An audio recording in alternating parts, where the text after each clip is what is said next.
Hello friends, मैं doctor Devanshu. स्वागत है आपका इस यूट्यूब चैनल में। आज हम जिस टॉपिक पे बात करने वाले हैं वो टॉपिक काफ़ी ज़्यादा इम्पोर्टेंट है और अभी के समय में उस टॉपिक को जानना और समझना काफ़ी ज़्यादा आवश्यक है। वो टॉपिक रिलेटेड है डाइट से। उस टॉपिक का नाम है amino acid and immune function. Amino acid का इम्यून के फंक्शन को इम्प्रूव करने में, रोग प्रतिरोधक क्षमता को बढ़ाने में क्या रोल है, उसी पे आज के इस वीडियो में हम बात करने वाले हैं। तो ये वीडियो भी काफ़ी ज़्यादा खास होने वाला है और सबसे बड़ी बात, इस वीडियो को देखना और समझना इसलिए भी आवश्यक है क्योंकि एक ये भी फैक्टर है जो आपको इस प्रॉब्लम से, कोविड जैसे सिचुएशन से या डिफरेंट डिजीज़ कंडीशन से आपको बचा सकता है। तो इस वीडियो को आप अंत तक ज़रूर देखें। अगर आपको ये वीडियो पसंद आता है तो इस वीडियो को एक लाइक ज़रूर करें और सबसे बड़ी बात, अगर आपने अभी तक इस चैनल को सब्सक्राइब नहीं किया है, इस चैनल को प्लीज़ सब्सक्राइब कर लें और बेल आइकन पे क्लिक ज़रूर करें ताकि मैं जो भी इस तरह के वीडियो बनाऊं उसकी नोटिफिकेशन आपके पास आते रहे। तो चलिए वीडियो शुरू करते हैं। किसी भी डाइट में जो हमारा मैक्रोन्यूट्रिएंट है या माइक्रोन्यूट्रिएंट है, अगर किसी में डिफिशिएंसी जाती है तो बॉडी में ढेरों प्रॉब्लम स्टार्ट होने शुरू हो जाते हैं और हो सकता है कि वो हमारे इम्यूनिटी को भी प्रभावित करते हैं। आपने देखा होगा अभी, खासकर अभी के सिनेरियो में विटामिन सी, D3 और बहुत सारे आपको सप्लीमेंट लेने की बात कही जा रही थी और आप ले भी रहे हैं और आप अभी डिजीज़ से भी बचे हुए हैं। वैसे ही एक एमिनो एसिड क्या है? Building block of protein. Amino acid मिलके प्रोटीन को फॉर्म करता है and protein is the building block of muscle mass. Muscle gain करने के लिए आजकल बहुत क्रेज रहता है प्रोटीन सप्लीमेंट का यूज़ करना। प्रोटीन सप्लीमेंट से रिलेटेड बहुत सारे मिथ है जो अब धीरे धीरे लोगों के मन से क्लियर हो रही है। जैसे कि इस सप्लीमेंट को अगर यूज़ करेंगे तो हमारी किडनी ख़राब हो जाएगी, इसको यूज़ करेंगे तो हमारा लीवर ख़राब हो जाएगा। ऐसा कुछ नहीं होता। अगर प्रॉपर आप अमाउंट में, डोज में इसको यूज़ करते हैं तो कोई प्रॉब्लम नहीं आती और यहाँ तक कि आप बहुत बड़ी बड़ी बीमारियों से भी बचे रहते हैं। एक रिसर्च में ये देखा गया कि डाइट में अगर एमिनो एसिड और प्रोटीन की डिफिशिएंसी होती है तो जो एनिमल थे, जो ह्यूमन थे, वो पार्टिकुलर इन्फेक्शियस डिजीज़ के प्रति ज़्यादा ससेप्टिबल हो गए। यानी कि अगर आपके खान पान में अगर आपको एमिनो एसिड या प्रोटीन की कमी होती है तो आप इन्फेक्शियस डिजीज़ के प्रति ज़्यादा ससेप्टिबल हो जाते हैं, उसके प्रति झुकाव आपका ज़्यादा हो जाता है। इन्फेक्शियस डिजीज़ जो कि आसानी से फैलने वाली डिजीज़ को बोलते हैं, जैसे कि HIV हो गया, TB हो गया। कोविड में आपको बोला जाता है कि आप नाक को कवर कीजिए, अपने मुंह को कवर कीजिए ताकि आप स्नीज करेंगे या खांसी करेंगे तो आपसे वो वायरस किसी दूसरे में ना जाए। यानी कि आसानी से फैलने वाली बीमारी को हम इन्फेक्शियस डिजीज बोलते हैं। तो एमिनो एसिड और प्रोटीन जो होता है इन इन्फेक्शियस डिजीज से हमें बचाने का काम करता है। अब डायरेक्ट हम आते हैं, बात करते हैं कि एमिनो एसिड का इम्यून में क्या रोल है। सबसे जो पहला जो मेजर पॉइंट है, amino acid B lymphocyte and T lymphocyte को एक्टिवेट करने का काम करता है, जो कि आप जानते हैं कि फर्स्ट लाइन डिफेंस है। यानी कि बॉडी में कोई भी एंटीजन जाता है तो बी लिम्फोसाइट और T लिम्फोसाइट वहाँ वर्क करते हैं, उस एंटीजन को नष्ट करने का काम करते हैं। इसके अलावा जो नेचुरल किलर सेल है, यानी कि जो नेचुरली बॉडी में डेवलप होता है किसी भी पार्टिकुलर एंटीजन को किल करने के लिए, उसको भी एक्टिवेट करने में इसके काफ़ी अच्छे रोल देखने को मिलते हैं। और इसी का जो सब पॉइंट है, ये मैक्रोफेजेस को भी एक्टिवेट करता है। मैक्रोफेजेस यानी कि उस पार्टिकुलर एंटीजन को डिटेक्ट करता है, उसको इनगल्फ करता है, उसको नष्ट करने का काम करता है। मैक्रोफेजेस सेल को भी एक्टिवेट करने में एमिनो एसिड की बहुत अच्छी भूमिका देखने को मिलती है। सेकेंड जो मेन पॉइंट है, ये क्या करता है? रिडॉक्स स्टेट को डेवलप करता है। बॉडी में ऑक्सीडेटिव स्ट्रेस को बढ़ने नहीं देता। बॉडी में जब भी ऑक्सीडेटिव स्ट्रेस यानी कि फ्री रेडिकल बढ़ेंगे तो वो हमारे फैटी टिश्यू, यहाँ तक कि हमारे DNA को, प्रोटीन को डैमेज करने की क्षमता रखते हैं। अगर फ्री रेडिकल ज़्यादा हो जाता है तो फ्री रेडिकल बन रहा है, ऑक्सीडेटिव स्ट्रेस बॉडी में डेवलप हो रहा है क्योंकि वो नेचुरली भी डेवलप होता है। उसके समानांतर वो एक एंटीऑक्सीडेंट तैयार करता है ताकि वो ऑक्सीडेटिव स्ट्रेस को न्यूट्रलाइज करे, उसको नॉर्मल रख सके। तो आप सोच सकते हैं कितना इसका इंपॉर्टेंट यहाँ पे रोल है। ऑक्सीडेटिव स्ट्रेस को भी नॉर्मल रखने में इसकी काफ़ी अच्छी भूमिका देखने को मिलती है। इसी में जो सब हेडिंग आता है जीन एक्सप्रेशन। अब जीन एक्सप्रेशन काफ़ी कॉम्प्लिकेटेड टॉपिक है, अगर इसको एक्सप्लेन करें तो काफ़ी लंबा समय जाएगा, बट एक लाइन में ये समझ लीजिए कि ये सेल को ऑर्डर देता है कि बॉडी में जिस तरह का इन्वायरमेंट बना है उस तरह का वो कंडीशन वहाँ पे डेवलप करे। इसको हम बोलते हैं जीन एक्सप्रेशन। एक बहुत ही अच्छा एग्जाम्पल मैंने कल एक वीडियो में देखा कि एक पर्सन जैसे जलेबी खाता है, और जलेबी खाया तो क्या हुआ, बॉडी में शुगर का अमाउंट बढ़ा। अब शुगर का अमाउंट बढ़ा तो हमें इंसुलिन भी ज़्यादा चाहिए, तो वहाँ पे ये सेल करते क्या है, तुरंत वहाँ पे डीएनए से, क्योंकि इंसुलिन भी एक प्रोटीन है, उस प्रोटीन को वहाँ पे एक्टिवेट करते हैं ताकि ये जो फर्दर जो ग्लूकोज का जो ट्रांसफ़र हो ब्लड तक वो प्रॉपर रूप से हो सके। यही अगर डिस्टर्बेंस आता है तो हम डायबिटीज़ की कंडीशन में भी चले जाते हैं। यानी कि जीन एक्सप्रेशन का मतलब है कि बॉडी में अगर किस तरह का इन्वायरमेंट डेवलप हुआ है उस इन्वायरमेंट के अकॉर्डिंग सेल को वर्क करने के लिए वहाँ पे एक ऑर्डर जाता है, एक एटमॉस्फेयर बनाने के लिए उसको वहाँ पे ऑर्डर जाता है। तीसरा जो इसका सब हेडिंग है लिम्फोसाइट प्रोलिफरेशन यानी कि उसको बढ़ावा देना, लिम्फोसाइट को बढ़ावा देना। और फर्स्ट लाइन डिफेंस में लिम्फोसाइट भी आते हैं। लिम्फोसाइट का काम क्या होता है कि इस जो पार्टिकुलर एंटीजन गया है उसको डिटेक्ट करना, उसको ख़त्म करना। यानी कि ओवरऑल आप देखा जाए तो सबका काम एक ही है, लेकिन सब अपने अपने स्तर पे यहाँ पे वर्क करते हैं।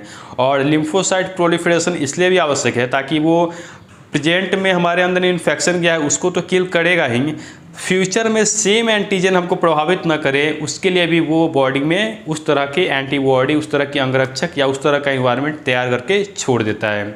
इसलिए लिम्फोसाइट प्रोलिफरेशन भी काफ़ी आवश्यक है और इसको भी एक्टिवेट करने का काम करता है एमिनो एसिड। तीसरा जो मेन हेडिंग है एंटीबॉडी फॉर्मेशन, जिसमें एमिनो एसिड की काफ़ी अहम भूमिका देखने को मिलती है। एंटीबॉडी यानी कि अंगरक्षक जो आपको बीमारियों से बचाने वाला है। जैसे जी अपनी वैक्सीनेशन भी किए जा रहे हैं ताकि आप उस पार्टिकुलर इन्फेक्शन डिजीज से आप बचे रहे। एक तरह का आर्टिफिशियल इम्यून आपके अंदर बॉडी के अंदर डेवलप किया जाता है। इसी में जो सेकेंड पॉइंट आता है सब हेडिंग में साइटोकाइंस। साइटोकाइंस एक ऐसा हीरो है जिसकी एक्टिंग सबको पसंद है बट उसका नाम कोई नहीं लेना चाहता। इसका सबसे बड़ा कारण है ये ऐसा मतलब इस टाइप का हीरो है कि ये कभी कभी बहुत ज़्यादा उत्पात मचा देता है, यानी कि डेंजरस कंडीशन में भी डेवलप कर सकता है। साइटोकाइन सेल के बीच में जो कम्युनिकेशन होता है उसमें ये हेल्प करता है। अब किसी पार्टिकुलर ऑर्गन पे, किसी पार्टिकुलर पार्ट पे अगर इन्फेक्शन गया है तो साइटोकाइंस ही वहाँ पे इम्यून सेल को बोलता है कि वहाँ देखो वहाँ पे इन्फेक्शन गया है और जल्दी जाओ वहाँ पे उस प्रॉब्लम को ठीक करने में हेल्प करो। और साइटोकाइंस के अंदर ही आते हैं इंटरल्यूकिन और इंटरफेरोन। साइटोकाइंस का निगेटिव इफेक्ट भी बहुत ज़्यादा है, क्योंकि अगर ये ज़्यादा मात्रा में बॉडी में अगर बनने लगता है तो ये दूसरे ऑर्गन के फंक्शन को भी प्रभावित कर देता है। इसलिए इसको एक ऐसे हीरो के रूप में गिनती होती है जिसका कोई नाम नहीं लेना चाहता, उसकी एक्टिंग सबको अच्छी लगती है। तो यहाँ आपने देखा कि जैसे इम्यून सेल है या साइटोकाइंस है या जो पार्टिकुलर ऑर्गन है, सब मिलके उस पार्टिकुलर जो एंटीजन बाहर से आया है, ऑर्गेनिज्म आया है, उसके प्रति वो काम करते हैं, उसको नष्ट करने का काम करते हैं।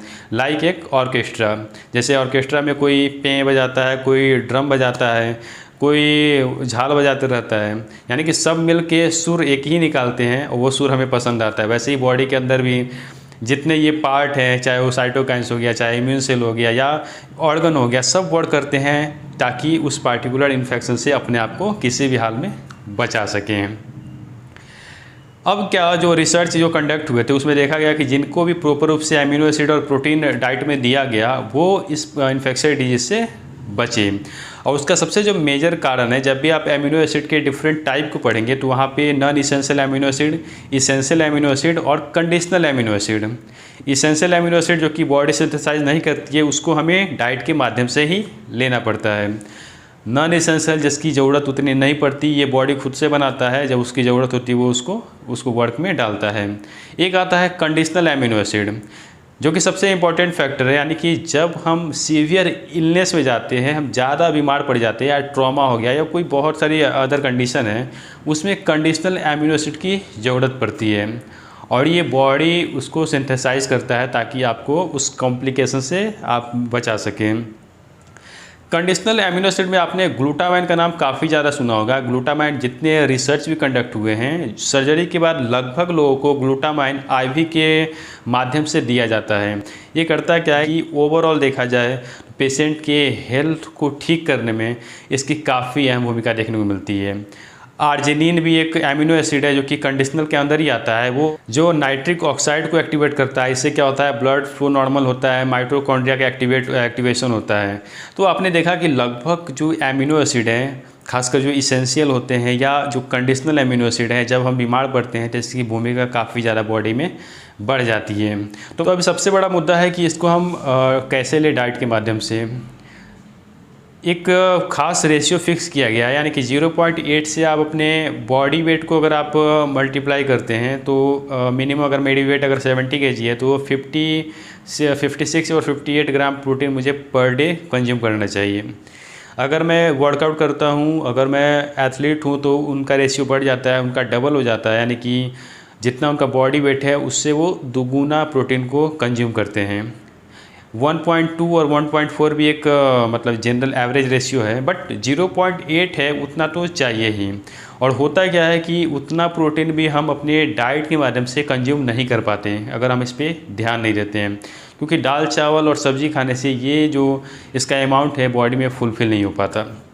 इसलिए आपने इंडिया में देखा होगा कि प्रोटीन डिफिशिएंसी के केसेस बहुत ज़्यादा मिलते हैं, क्योंकि यहाँ पे गरीबी ज़्यादा है। और प्रैक्टिकल में इस चीज़ को पूरा करना डाइट के माध्यम से ये सबके लिए काफ़ी आसान नहीं है। अब बात करते हैं नेचुरली हमको कैसे एमिनो एसिड और प्रोटीन हम बॉडी को दें। सबसे पहला जो और सबसे जो सिंपल स्रोत है वो सोयाबीन चंक। सोयाबीन चंक काफ़ी आसानी से मिल जाता है और एक 10 रुपये की पैकेट में आपको लगभग 40 ग्राम आपको उसमें सोयाबीन चंक रहता है और मिनिमम आपको उसमें 25 ग्राम प्रोटीन, 4 ग्राम आपको मिल जाएंगे। ये काफ़ी एक चीप एंड सबसे बेस्ट ऑप्शन है, इसको आप ज़रूर कंज्यूम करें। बहुत सारे लोग के मन में रहता है कि इससे टेस्टोस्टेरोन कम हो जाएगा, ऐसा नहीं होता। डिफरेंट रिसर्च में ऐसा नहीं पाया गया अगर आप इसका अमाउंट अगर सही से यूज़ करते हैं तो। सेकेंड हमारा ऑप्शन है चिकपीस, यानी कि वाइट छोले। ये भी काफ़ी आसानी से मिल जाता है और इसको बनाना भी काफ़ी आसान है। थोड़ा सा आप इसको रात में भिगो के रखेंगे और सुबह इसको आप इसके सीटी लगा के इसको थोड़ा सा बॉयल करके हल्के चाट मसाले के साथ या नमक के साथ भी आप इसको खा सकते हैं। बाकी आप इसकी अगर सब्ज़ी बनाना चाहते हैं तो वो भी एक अच्छा ऑप्शन है। तो सेकंड हो गया ये। तीसरा जो सबसे बेटर ऑप्शन है ये रोस्टेड चने। ये इसलिए भी बेस्ट है क्योंकि आसानी से मिल भी जाता है और सबसे बड़ी बात, जिनको दांतों में प्रॉब्लम है, बहुत सारे लोग इसको खा नहीं पाते हैं क्योंकि ये थोड़ा हार्ड होता है। इसको आप ग्राइंड करके मिक्सी में उस पाउडर को आप ले सकते हैं, उस पाउडर को ले उसको पानी से आप निकल जाएं, वो भी सबसे बेटर ऑप्शन है और ये भी एक प्रोटीन का सबसे अच्छा सोर्स है। इसके अलावा जो नेचुरल सोर्स में एक मूंग आता है, मूंग का भी आप यूज़ कर सकते हैं। केवल मूंग, क्योंकि आप रोस्टेड चने ले रहे हैं, आप मूंग यूज़ करें। इससे भी अच्छी मात्रा में फाइबर्स तो मिलता ही है और प्रोटीन का भी एक काफ़ी अच्छा सोर्स है और एक एनर्जिक बूस्टर का भी काम करता है मूंग आपकी बॉडी में। और नेक्स्ट ऑप्शन है आपका peanut butter. Peanut butter good fat के लिए मैं हमेशा से बोलता हूँ काफ़ी एक बेटर ऑप्शन है और ये मैंने एक नया पैक ही मंगवाया है पिंटोला का। इसमें एक तो प्रोटीन कंटेंट इसके काफ़ी अच्छे हैं और दूसरा अनस्वीटेंड, ये इसमें कोई किसी तरह का फ्लेवर मिक्स नहीं है। ये काफ़ी बेटर ऑप्शन है। तो आप पीनट बटर किसी भी कंपनी का यूज़ कर सकते हैं जो आपके लिए बेनिफिशियल है, क्योंकि बॉडी को गुड फैट भी चाहिए होता है। नेक्स्ट हमारा ऑप्शन है फ्रूट्स। फ्रूट्स में आप या तो एप्पल या ग्रेप्स या और आसानी से उपलब्ध होने वाला बनाना, केला का यूज़ कर सकते हैं। केला आप 1 से 2 आप उसको कंज्यूम कर सकते हैं, ये भी आसानी से मिल जाता है। और केला तो एक ऐसा फ्रूट्स है जो गांव में भी आसानी से उपलब्ध हो जाता है, तो इसको आप कंज्यूम कर सकते हैं। तो जितने मैंने अभी आपको जितने सोर्स बताए, उस सोर्स के माध्यम से 0.8 का जो रेशियो है उसको आप पूरी तरह से आप उसको कंप्लीट कर लेंगे। अगर आप उससे आगे जाना चाहते हैं तो आपको मैं यही बोलूँगा कि आप सप्लीमेंट को प्रीफर करें। किसी भी एक अच्छी कंपनी का आप सप्लीमेंट यूज़ कर सकते हैं, प्योर 100% वे का यूज़ कर सकते हैं। उससे आपका जो फर्दर जो आय का जो रेशियो है वो उससे कंप्लीट हो जाएगा। तो होप आपको ये वीडियो काफ़ी पसंद आया हो। अगर आपको ये वीडियो अच्छा लगा तो इस वीडियो को एक लाइक ज़रूर करें। तो मिलते हैं एक नए वीडियो में एक नए टॉपिक के साथ, तब तक के लिए बाय। अपना ध्यान रखें, अपने परिवार वालों का ध्यान रखें। जय हिंद, जय भारत, जय होम्योपैथ।